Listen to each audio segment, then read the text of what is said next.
नमस्ते बच्चों।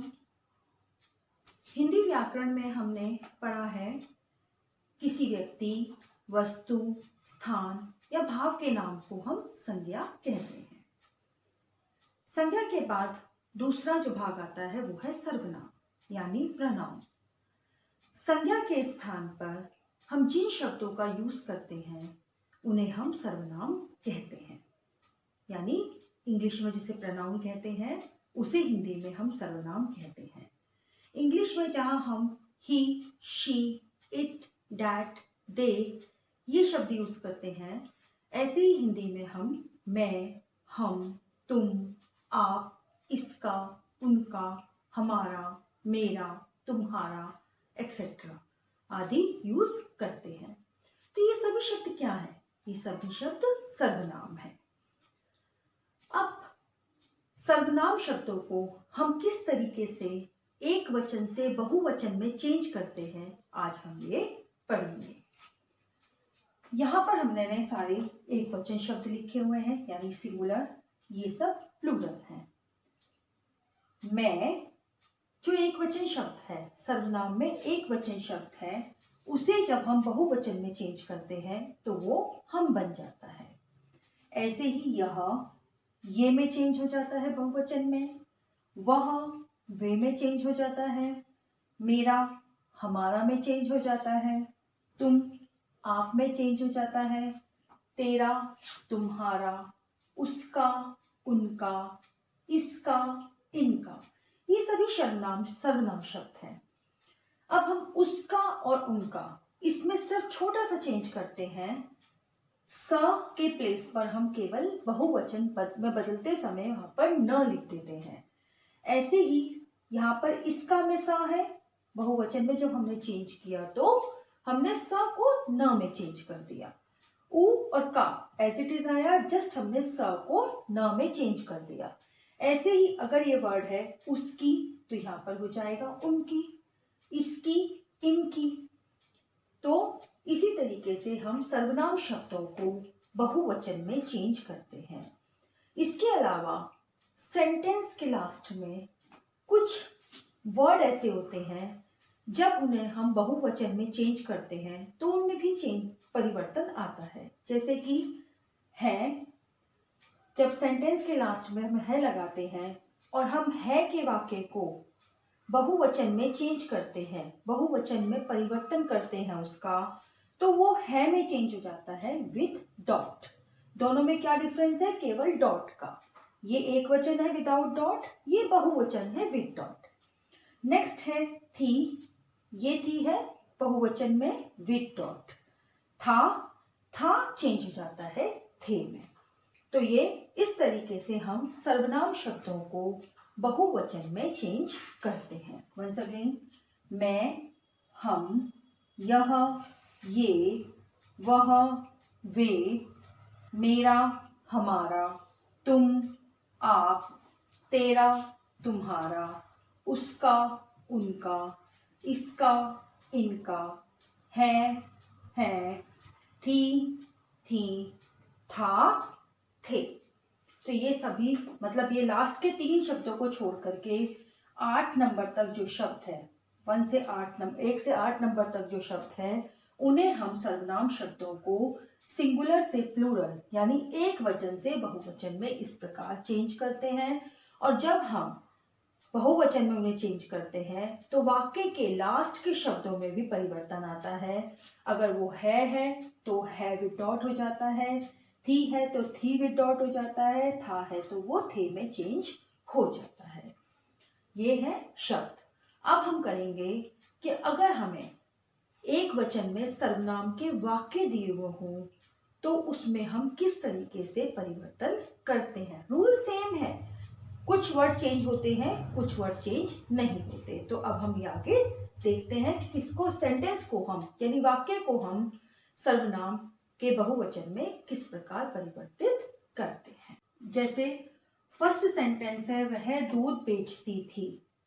अब एक वचन का ये वाक्य है, जब हम इसको बहुवचन में यानी प्लूरल में चेंज करेंगे तो जो मैंने आपको बताया है वह किस में चेंज हो जाएगा? वह में, वे में। दूध बेचती थी किसमें चेंज होगा, थी विद डॉट में। तो एक वचन के वाक्य में ये दो शब्द वह और थी चेंज हो जाएंगे और वाक्य बन जाएगा बहुवचन में, वे दूध बेचती थी। क्या चेंज किया हमने, वह हम वे में चेंज किया, थी में चेंज किया विद डॉट। नेक्स्ट है मैंने फल खाया। ये एक वचन का वाक्य है। अब हम इसको बहुवचन में चेंज करेंगे, तो जब हम मैं बहुवचन में चेंज करते हैं तो वो हम बन जाता है। यहाँ पर भी मैं है लेकिन ने लगा हुआ है। ऐसे ही जब हम केवल मैं को चेंज करेंगे तो वो बन जाएगा हम, और हम के बाद यहाँ पर ने है तो एज इट इज हम ने भी यहाँ लगा देंगे। तो ये मैंने किसमें चेंज हुआ, हमने में, फल एज इट इज खाया। ये रूल आपको पता ही है कि जब आ की मात्रा लास्ट लेटर के साथ आ की मात्रा होती है तो वो ए की मात्रा में चेंज होती है। तो य ए की मात्रा, अगर हम इसको चाहें तो ये ए की मात्रा ये के प्लेस पर हम ए भी लिख सकते हैं। ये एक रूल है, अगर आप लिखते हैं य ए की मात्रा तो भी ठीक है, अगर य ए की मात्रा के प्लेस पर आप ए लिखते हैं तो भी ठीक है। तो बहुवचन में क्या सेंटेंस बना, मैंने किसमें चेंज हुआ, हमने में, फल खाए, हमने फल खाए या खाए, बोथ आर सेम। नेक्स्ट है तुम दूध पियोगे। तुम किसमें चेंज होता है, प्लूरल में, आप में, दूध पियोगे। अब ओ जो है वो या तो य ए की मात्रा और डॉट में चेंज होगा या फिर ए और डॉट में चेंज होगा। आप कुछ भी लिख सकते हो, या तो ओ के प्लेस पर जब इसको प्लूरल में चेंज करते हो तो आप य ए की मात्रा और डॉट लिख सकते हो, और नहीं तो इसके प्लेस पर आप ए और डॉट लिख सकते हो। तो प्लूरल में वाक्य बना आप दूध पिएंगे। तो क्या बना, वह दूध बेचती थी, सिंगुलर वाक्य एक वचन, प्लूरल में चेंज किया तो वे दूध बेचती थी। मैंने फल खाया, हमने फल खाए। तुम दूध पियोगे, आप दूध पिएंगे। क्या चेंजेस हुए यहाँ पर, वहां वे में चेंज हुआ, थी विद डॉट में चेंज हुआ, मैंने हमने में चेंज हुआ, खाया खाए या य के प्लेस पर ए लिख सकते हैं। यहाँ पर य ए की मात्रा है लेकिन यहाँ पर केवल ए आएगा, ए की मात्रा, बड़ा ए नहीं आएगा। नेक्स्ट है तुम दूध पियोगे, आप दूध पिएंगे। ओ के प्लेस पर या तो य ए की मात्रा डॉट या फिर ए और डॉट। तो आपकी टेक्स्ट बुक में देखिए पेज नंबर 76 पर कुछ सेंटेंसेस दिए हुए हैं, जिसमें फर्स्ट सेंटेंस तो यही है, वह दूध बेचती थी। तो आपको पता है आपको किस तरीके से चेंज करना है, वे दूध बेचती थी।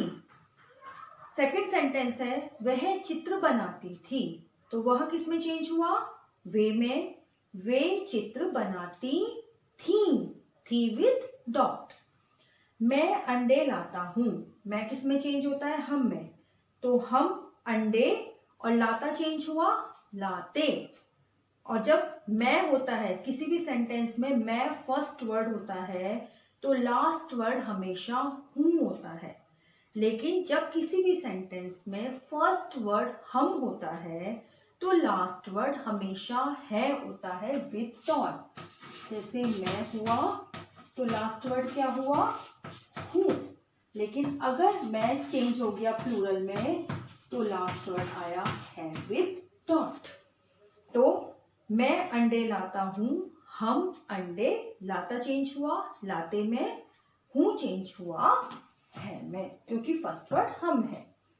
नेक्स्ट है मैं पुस्तक पढ़ता हूं, हम पुस्तक, पढ़ता पढ़ते में चेंज हुआ, हम पुस्तक पढ़ते, और फर्स्ट वर्ड हम है तो लास्ट वर्ड क्या आया है, हम पुस्तक पढ़ते हैं। नेक्स्ट है मैंने फल खाया, ये तो मैंने क्लियर किया है, मैंने फल खाया। नेक्स्ट है मैंने नींबू खरीदा, नींबू क्या होता है, लेमन। मैंने किस में चेंज हुआ, सेम थिंग, हमने में, नींबू नींबू ही रहा। खरीदा की जगह पर जैसे खाया खाए में चेंज हुआ तो खरीदा आ की मात्रा है, खरीदे, खरीदे में चेंज हो गया। हमने नींबू खरीदे। नेक्स्ट है तुम दूध पियोगे, तो ये आपको मालूम है कैसे चेंज होना है। तुम मिठाई खाओगे, तुम किस में चेंज हुआ, आप में, मिठाई मिठाई ही आएगा, खाओगे ओ है तो ओ किस में चेंज होगा, खाएगे या फिर खाएंगे, कुछ भी लिख सकते हो। तो आप मिठाई खाएंगे। तो वंस अगेन मैं बता रही हूं, वह दूध बेचती थी, वे दूध बेचती थी, वह चित्र बनाती थी, वे चित्र बनाती थी, मैं अंडे लाता हूँ, हम अंडे लाते हैं, मैं पुस्तक पढ़ता हूँ, हम पुस्तक पढ़ते हैं, मैंने फल खाया, हमने फल खाए, मैंने नींबू खरीदा, हमने नींबू खरीदे, तुम दूध पियोगे, आप दूध पिएंगे, तुम मिठाई खाओगे, आप मिठाई खाएंगे। तो इस तरीके से हम सिंगुलर वाक्य को, सर्वनाम के सिंगुलर वाक्य को प्लूरल वाक्य में यानी बहुवचन में परिवर्तित या चेंज करते हैं।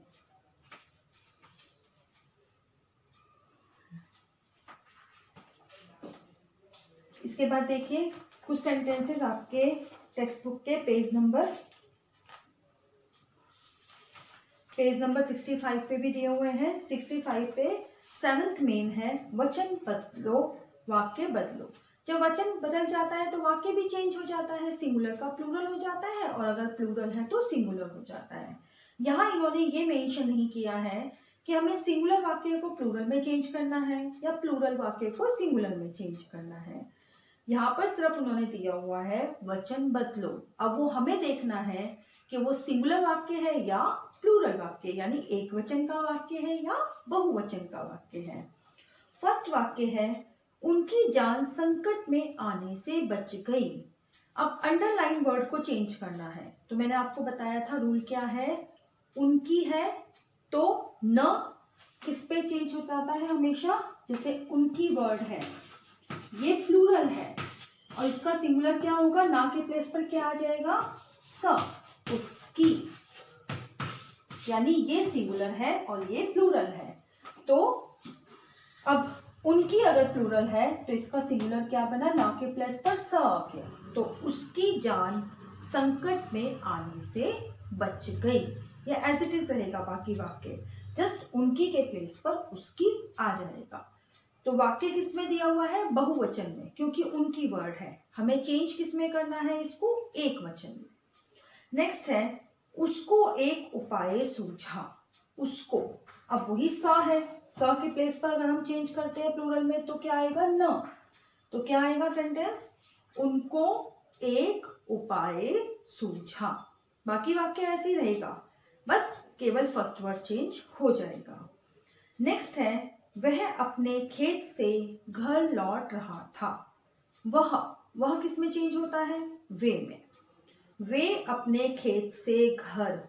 अब हमने वह तो वे में चेंज कर दिया, लास्ट के जो वर्ड्स हैं वो भी हमें चेंज करने पड़ेंगे, क्योंकि लौट रहा था केवल एक पर्सन के लिए दिया हुआ है, वह जो है एक पर्सन है जिसका इंग्लिश में मीनिंग होता है ही या शी भी कह सकते हैं, लेकिन यहाँ पर वाक्य जो है लिंग के हिसाब से अगर हम देखें, जेंडर के हिसाब से देखें तो ये पुल्लिंग है, यानी एक ही लड़का या एक ही आदमी है। तो अगर हम इसको वह को वे में चेंज करते हैं तो वे का मतलब हो गया प्लूरल। अब लास्ट में क्या आ जाएगा, लौट रहे थे, रहा थे के प्लेस पर आ जाएगा रहे थे, यानी वे अपने खेत से घर लौट रहे थे। नेक्स्ट है, उसे आसपास कोई व्यक्ति दिखाई नहीं दिया। अब उसे मैंने आपको बताया कि स के प्लेस पर न आ जाता है केवल, बस इतना ही फर्क होता है, लेकिन अगर हम उसे को चेंज करते हैं तो ये उन्हें बनेगा। उन्हें हिंदी में कोई वर्ड नहीं होता, तो इसका आंसर क्या आएगा, उन्हें, क्या आएगा, उन्हें, यानी उन्हें नहीं आएगा। हमने स और न का सीखा है सिंगुलर प्लूरल में, लेकिन अगर स है तो न में चेंज कर सकते हैं, मगर अगर हम इसको लिखते हैं तो ये उन्हें वर्ड हो जाएगा। हिंदी में उन्हें कोई वर्ड नहीं होता, वर्ड होता है उन्हें, आधा न, ह, एक ही मात्रा, डॉट। तो आंसर आएगा, उन्हें आसपास कोई व्यक्ति दिखाई नहीं दिया, ओनली वन वर्ड चेंज होगा, उसे उन्हें में चेंज हो जाएगा। नेक्स्ट है, जब उनको पता चला तो वे शाबाशी देने लगे। बताइए किस उसमें है ये सेंटेंस? ये है बहुवचन में, क्योंकि उनको न है, न हमेशा बहुवचन में होता है, और वे भी है। तो इन दोनों अंडरलाइन वर्ड का अंडरलाइन को हिंदी में कहते हैं रेखांकित। तो रेखांकित वर्ड का जो आंसर होगा वो क्या होगा सिंगुलर में? उनको के प्लेस पर क्या आएगा? उसको। वे के प्लेस पर क्या आएगा? वह। लेकिन लास्ट जब उसको पता चला तो वह शाबाशी देने लगे के प्लेस पर आ जाएगा लगा। तो आंसर क्या हुआ? करेक्ट आंसर, जब उसको पता चला तो वह शाबाशी देने लगा। लास्ट वर्ड भी चेंज हो जाएगा, 3 वर्ड चेंज होंगे इस वाक्य में। उनको और वे तो अंडरलाइन वर्ड है ही, इन दोनों को तो चेंज करना ही है, लेकिन लास्ट में जो लगे वर्ड है वो चेंज हो जाएगा लगा, क्योंकि हम वहां पर वे के प्लेस पर सिंगुलर वर्ड वह यूज कर रहे हैं, तो वह के हिसाब से हमें सेंटेंस को भी चेंज करना पड़ेगा। तो इस तरीके से हम सर्वनाम के वाक्यों एक वचन के वाक्य को हम बहुवचन में चेंज करते हैं। बस हमें याद रखना होता है कि मैं को कैसे चेंज करना है, हमको जो वर्ड जैसे जैसे चेंज होते हैं, अगर हम उनको याद रखेंगे तो हम आसानी से इन वाक्यों को चेंज कर सकते हैं। धन्यवाद। आकार आदि क्रम, अल्फाबेटिकल ऑर्डर। जब हम इंग्लिश की डिक्शनरी देखते हैं तो हमें मालूम होता है सब लेटर्स के बारे में। हमें मालूम होता है कि ए के बाद बी आएगा, बी के बाद सी आएगा। तो उसी तरीके से जब हमें कोई भी वर्ड डिक्शनरी में सर्च करना होता है तो हम उसी अल्फाबेटिकल ऑर्डर को फॉलो करते हैं। ऐसे ही जब हम हिंदी की डिक्शनरी देखते हैं तो हिंदी की वर्णमाला को हम फॉलो करते हैं। वर्णमाला को हम 2 पार्ट में डिवाइड करते हैं, स्वर और व्यंजन। स्वर आ ई टू अह, और व्यंजन जो होते हैं वो क टू ह, और उसके बाद संयुक्त व्यंजन यानी श, त्र, श्र, य। तो हम जब हिंदी की डिक्शनरी देखते हैं तो हम उसी चीज को फॉलो करते हैं, मतलब हिंदी की वर्णमाला को दिमाग में रखते हुए, ध्यान में रखते हुए हम हिंदी के वर्ड्स का मीनिंग सर्च करते हैं। तो आज हम यही आकार आदि क्रम यानी अल्फाबेटिकल ऑर्डर में, यानी डिक्शनरी के हिसाब से अगर हमें इन वर्ड्स को अरेंज करना हो तो हम किस तरीके से अरेंज करेंगे, कौन सा वर्ड पहले आएगा, कौन सा वर्ड बाद में आएगा, ये हम सीखेंगे। सबसे पहले हमारे वर्णमाला में आता है स्वर, और स्वर का जो पहला लेटर होता है वो होता है अ। अब इसमें हम सबसे पहले देखेंगे अ से रिलेटेड कोई वर्ड है? यस, 2 वर्ड है ये, एहसास भी है, अनजान भी है। बाकी सब वर्ड में तो अ नहीं है। अब एहसास और अनजान दोनों में ही अ पहला लेटर है, तो हम कैसे फाइंड आउट करेंगे, कैसे मतलब सर वो करेंगे कि एहसास पहले आएगा या अनजान पहले आएगा। अब हम इसका सेकंड लेटर देखेंगे, यहाँ पर ह है, यहाँ पर न है। तो अगर हम व्यंजन को देखते हैं, वर्णमाला में व्यंजन को देखते हैं, तो पहले कौन सा लेटर आता है हमारा? न आता है, उसके बाद ह आता है। तो हम सबसे पहले लिखेंगे अनजान, उसके बाद एहसास। तो ये दो वर्ड्स हमारे कंप्लीट हो गए हैं। अब उसके बाद कोई और वर्ड है जो स्वर से बनता हो? कोई भी ऐसा वर्ड नहीं है जहां पर स्वर हो। तो अब हम आ जाएंगे व्यंजन पर सीधा। व्यंजन में सबसे पहले आता है क। अब यहाँ पर क से कोई वर्ड है? यस, कपड़ा। तो हम सबसे पहले कपड़ा। अब क से कोई और वर्ड तो है ही नहीं, तो इसलिए ये देखने की जरूरत ही नहीं है कि कपड़ा पहले आएगा या कमीज पहले आएगी या क्या आएगा, क्योंकि क से केवल एक ही शब्द है, कपड़ा। उसके बाद क के बाद ख नहीं है यहाँ पर, फिर है ग, गर्दन। अब ग से भी कोई और वर्ड नहीं है, तो ग सीधा गर्दन ही आ जाएगा, गर्दन। नेक्स्ट है क ख ग घ, घ से घबराना। फिर है च च से कोई है नहीं, छ से नहीं है, ज से नहीं है, झ से नहीं है, ट, ठ, ड, ढ कोई नहीं है। देन फिर आता है त, थ, द, ध वो भी नहीं है। फिर आता है प से है यस पुरस्कार। प, फिर है फ नहीं है, बहादुरी। भ भी कोई नहीं है। उसके बाद है य भी नहीं है। फिर है र रेलगाड़ी। य, र, ल, व, श भी नहीं है यहाँ पर। स है संकट।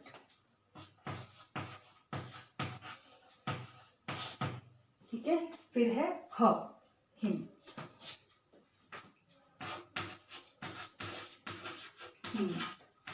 तो 1 2 3 यानी 1 2 3 4 5 6 7 8 9 10 टोटल 10 वर्ड थे। हमने जब इसको डिक्शनरी के अकॉर्डिंगली यानी आकार आदि क्रम में उसको अरेंज किया तो कैसे कितने वर्ड्स हो गए 1 2 3 4 5 6 7 8 9 10 यानी 10 वर्ड्स यहाँ थे, 10 वर्ड्स ही यहाँ पर हैं। एक बार हम दोबारा चेक कर लेते हैं। अनजान एहसास, इसमें अ है तो हमने कौन सा लेटर देखा, हमने सेकंड लेटर देखा। न पहले आता है ह से तो फर्स्ट वर्ड क्या आया अनजान, सेकंड वर्ड एहसास। अ के बाद कोई और वोवेल यहाँ पर नहीं है, कोई और स्वर नहीं है तो हमने सीधा व्यंजन ले लिया। फर्स्ट व्यंजन क्या होता है क तो कपड़ा, क के बाद गणतंत्र, उसके बाद घबराना, फिर पुरस्कार, बहादुरी, रेलगाड़ी, संकट और हिम्मत। हमें आकार आदि क्रम में हिंदी के शब्दों को अरेंज करने के लिए सबसे जरूरी है कि हमें स्वर और व्यंजन की पूरी वो वर्णमाला याद होनी चाहिए कि कौन सा स्वर पहले आता है, कौन सा स्वर बाद में आता है, कैसे व्यंजन हम लिखते हैं, कौन से व्यंजन पहले आते हैं, कौन से बाद में आते हैं, तभी हम उसको अरेंज कर सकते हैं। तो इस तरीके से हम किसी भी शब्द कोई भी शब्दों को आकार आदि क्रम में हम अरेंज कर सकते हैं अगर हमें हिंदी वर्णमाला का पूरी तरह से ज्ञान है। तो केवल यही शब्द नहीं, आपके टेक्स्ट बुक में और भी बहुत सारे शब्द दिए हुए हैं जो मैंने यहाँ पर नहीं लिखे हैं, लेकिन अब आपको मालूम है कि उन्हें कैसे अरेंज करना है। तो अब आपको अपनी रफ नोटबुक पे अरेंज करके प्रैक्टिस कीजिए। तो इस तरीके से हम आकार आदि क्रम में शब्दों को अरेंज करते हैं। धन्यवाद।